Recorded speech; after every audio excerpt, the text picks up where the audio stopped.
پتا ہے یہ کون ہے، یہ نبی کے لاڈلے، یہ نبی کے گھر والے علی کے بیٹے ہیں، تمہیں پتا نہیں ہے۔ یہ بہت جریح اور بہادری ہوا کرتے ہیں۔ ابن زیاد نے اپنی فوج کو بھیج کر کے کہا سنو، اگر تم ان سے مقابلہ کرنا چاہتے ہو تو ایسے مقابلہ نہیں کر سکتے ہو، ان پر پانی بند کر دیا جائے، ان کو پیاس رکھا جائے، ان پر پانی بند کر دیا جائے۔ 7ویں محرم سے پانی بند کر دیا گیا۔ وہ پانی جس پانی کو کوفہ کا کٹھا پی رہا ہے، سور پی رہے ہیں، کفار پی رہے ہیں، یہودی مجوسی پی رہے ہیں، مگر وہ پانی اگر جائز نہیں ہے کسی کے لیے تو وہ نبی کے گھر والوں کے لیے ہے۔ اس پانی کو اگر بند کیا گیا ہے تو نبی کے گھر والوں کو بند کیا گیا ہے۔ وہ پانی اگر بند کیا گیا تو عالم اطہار کے لیے بند کیا گیا ہے۔ اتنے میں عمرو ابن سعد نے کہا حسین کیا ارادہ ہے؟ حسین تمہاری عافیت اسی میں ہے کہ تم یزید کے ہاتھ پہ ہاتھ دے دو، تم انہیں اپنا امیر مان لو۔ اس وقت امام حسین نے جواب دیا عمرو ابن سعد یاد رکھنا یہ ہاتھ میرا ہاتھ نہیں تنے رہا ہے، یہی وہ ہاتھ ہے جس ہاتھ کو میرے مصطفیٰ نے چوما تھا، یہی وہ ہاتھ ہے جس ہاتھ کو صحیح میرے پر نے چوما تھا۔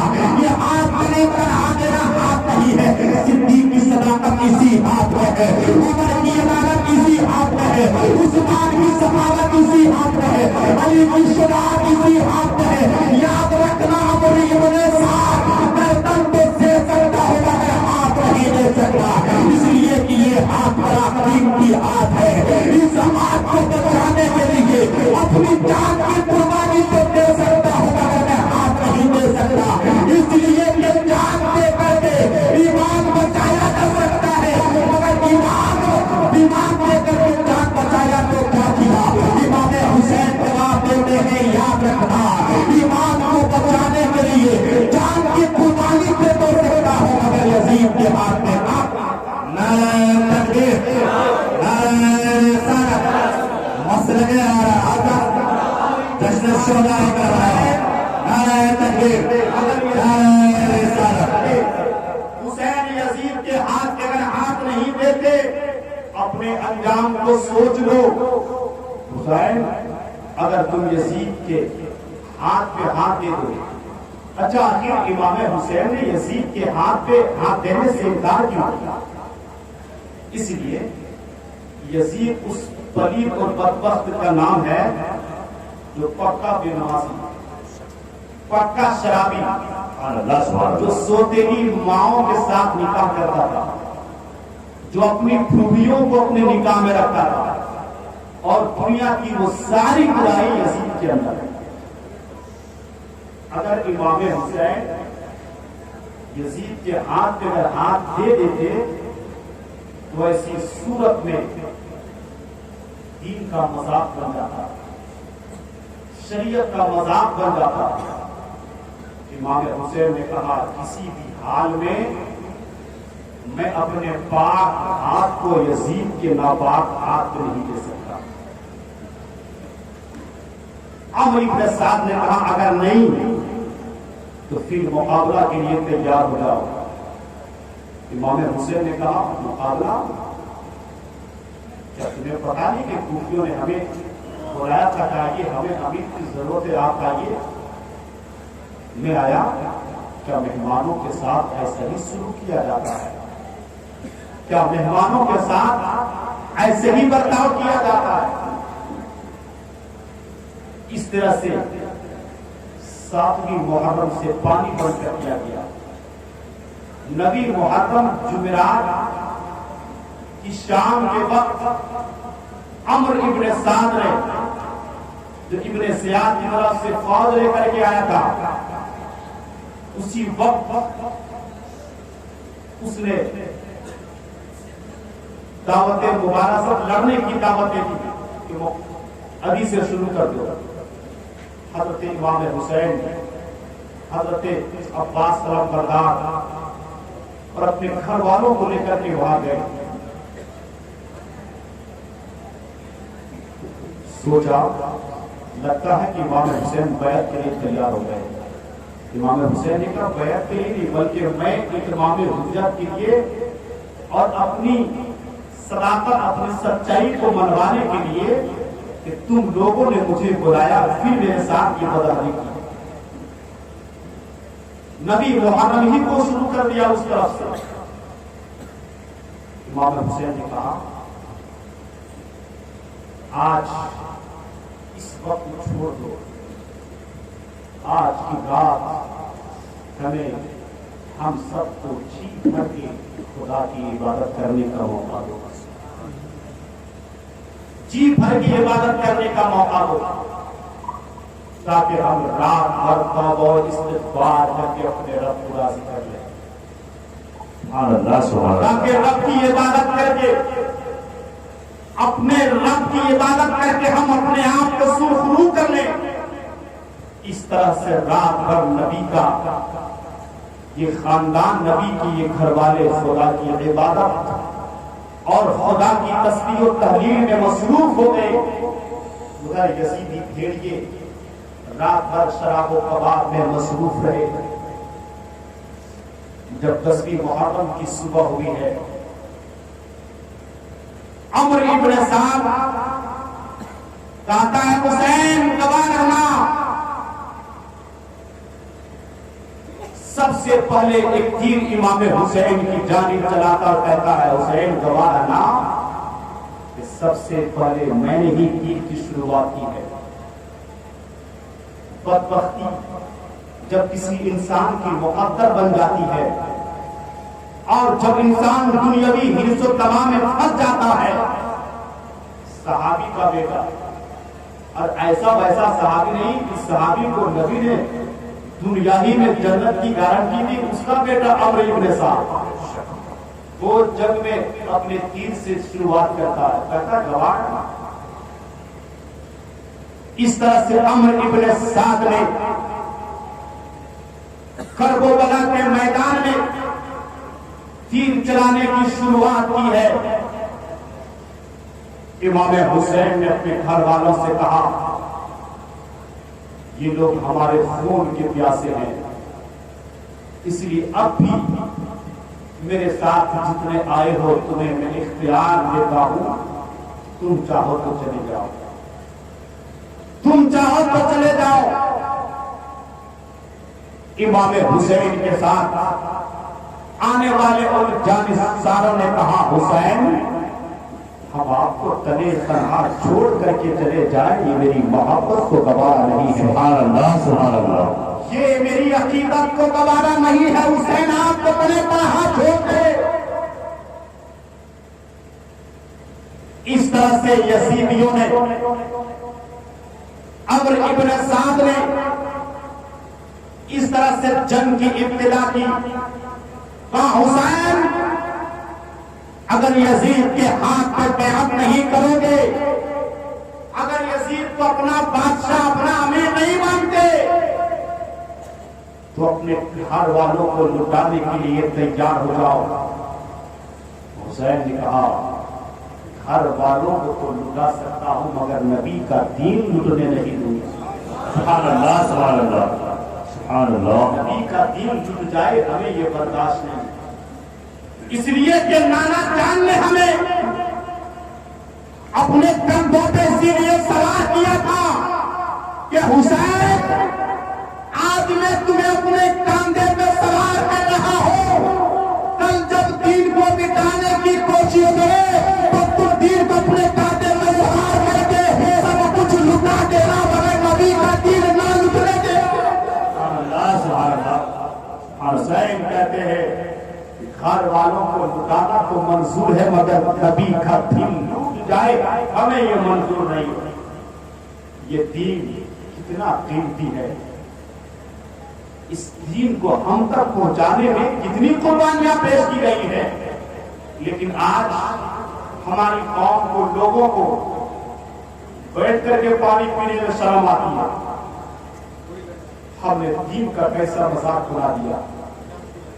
نبی کی سنت کو ہم تار تار کرتے ہمیں شرم نہیں آتی. ہم نبی کے دین کو کس طرح سے کمزور کرتے ہوئے نظر آ رہے ہیں. اس طرح سے مقابلے کی شروعات ہوئی.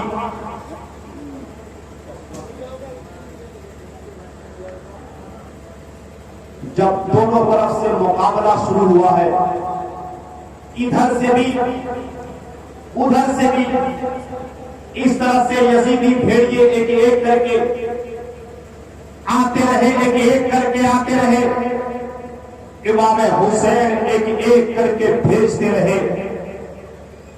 حضرت قاسم جن کی عمر اس وقت 19 سال ہے، جن کو حضرت سکینہ کے ساتھ جن کا رشتہ طے تھا، حضرت قاسم اپنی جگہ بیٹھے رہے، حضرت قاسم جب حضرت مسلم بن عقیل کی جو اور اولاد بچ گئی تھی، انہوں نے ایک ایک کر کے اپنی جان کی قربانی پیش کی۔ حضرت قاسم امام حسین کی بارگاہ میں حاضر ہوئے اور عرض کیا، چچا ہمیں بھی موقع دیجئے، ہم بھی نبی کے دین کے لیے اپنی جان کی قربانی کر دیں۔ چچا ہمیں بھی موقع دیجئے، میں بھی اپنے باپ حضرت مصطفیٰ کے پاس جانا چاہتا ہوں، میں بھی حضرت علی کے پاس جانا چاہتا ہوں، میں بھی مصطفیٰ کریم کے پاس جانا چاہتا ہوں۔ حضرت امام حسین نے کہا، قاسم میں تمہیں کس طور پہ اجازت دوں، اس لیے کہ تو اپنے سامنے دیکھ رہا ہے جو ادھر سے جاتا ہے واپس نہیں آتا ہے، جو بھی ادھر سے گیا واپس نہیں آیا، قاسم میں تمہیں کیسے اجازت دوں؟ لیکن امام حضرت قاسم امام حسین کی بارگاہ میں ضد کرتے رہے، نہیں امام حسین چچا ہمیں اجازت دیجیے تاکہ ان یزیدیوں کے ساتھ ہم بھی مقابلہ کریں اور دین کی حفاظت میں میرا بھی نام شریک ہو جائے، دین کی حفاظت میں میرا بھی نام شامل ہو جائے، آقا ہمیں اجازت دیجیے۔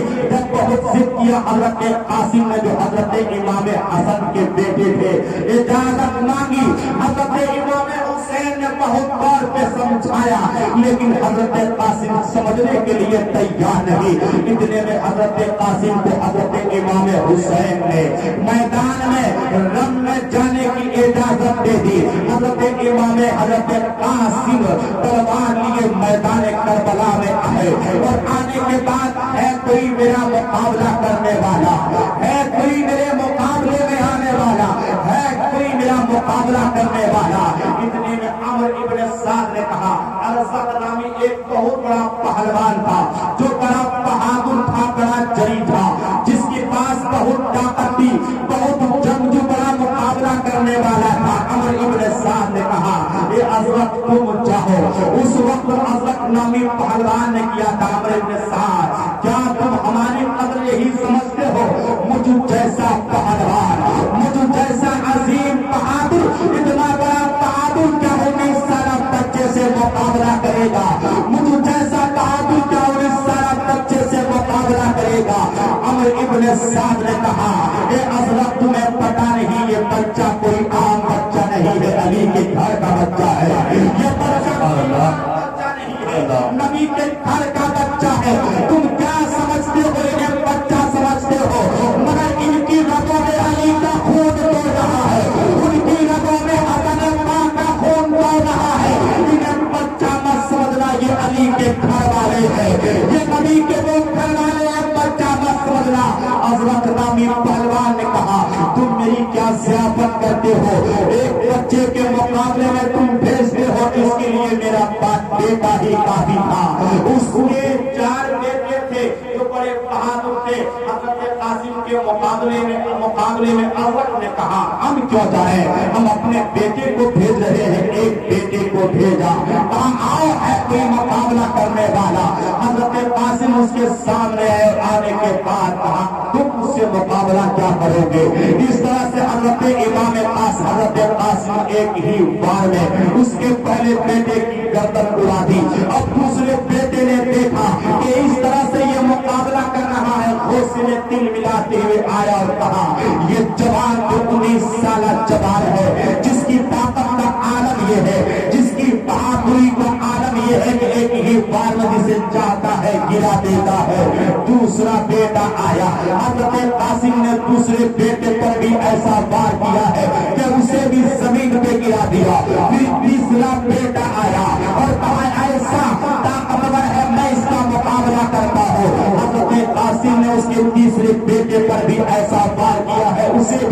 دیا ہے. اور لاسٹ میں جو چوتھا بیٹا تھا اب اس کا کام جب 3 بیٹوں کی لاش سامنے دیکھا ہے کہا عمرو ابن سعد نے سچ کہا تھا یہ کوئی عام بچہ نہیں ہے نبی کے گھر کا بچہ ہے یہ کوئی عام بچہ نہیں ہے علی کے گھر کا بچہ ہے سچ کہا تھا. جب 3 بیٹوں کی لاش کو اپنے سامنے دیکھا اس سے رہا نہ گیا اتنے میں کہا رکو میں جاتا ہوں لیکن چوتھے بیٹے نے کہا نہیں ابا آپ مت چاہیے اس کے لیے میں کافی ہوں. پھر اس کا چوتھا بیٹا سامنے آیا حضرت قاسم نے کہا تم اس سے مقابلہ کرو گے کہا میں تم سے مقابلہ کرنے کے لیے تیار ہوں. امام قاسم نے کہا تھا تم نے اپنے پہلے بھائی کی حالت کو نہیں دیکھا دوسرے بھائی کی حالت کو نہیں دیکھا تیسرے بھائی کی حالت کو نہیں دیکھا میرے اندر مقابلہ کرنے کی طاقت ہے کہا ہاں میرے اندر مقابلہ کرنے کی طاقت ہے. اور حضرت نامی پہلوان کے پہلے بیٹے کو حضرت قاسم نے جب وار کیا تھا اور اسی کی تلوار چھین لی اور پھر اسی سے وار کرنے لگے چوتھا بیٹا سامنے آیا حضرت قاسم نے اس کی گردن بھی اڑا دی. اب تیل ملاتا ہوا آیا کہا یہ کون طاقتور ہے یہ کون بوار ہے جو ایک ایک کر کے سبوں کی گردن کو اڑا رہا ہے یہ کون ہے. حضرت نامی پہلوان آیا. جنگ میں دھوکہ دیا جا سکتا ہے چونکہ جب دشمن مقابل میں ہو تو اسے دھوکہ دیا جاتا ہے. جب حضرت نامی پہلوان آیا آنے کے بعد حضرت قاسم سے کہا تو ہی وہ طاقتور ہے تو ہی وہ پہلوان ہے جو ایک ایک کر کے سبوں کو گادر و مولی کی طرح اڑا رہا ہے. حضرت قاسم نے کہا